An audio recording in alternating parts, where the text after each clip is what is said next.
njya mbwira abasore n'inkumi bifuza gushaka ari uko Imana yavuze. Abajene, haleluya.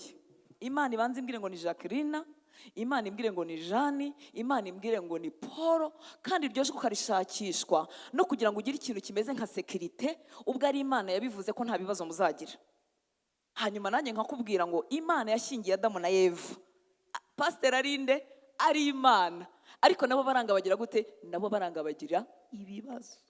Ni ukuvuga ngo Satani utaratinye gukomanga mu rugo Imana yishingiriye ntazatinya gukomanga iwawe nanjye dutuye muri iyi Kigali. Arakomanga we, ariko dushobora kumwima karibu kubw'imbabazi z'Imana n'ubuntu bw'Imana. Haleluya.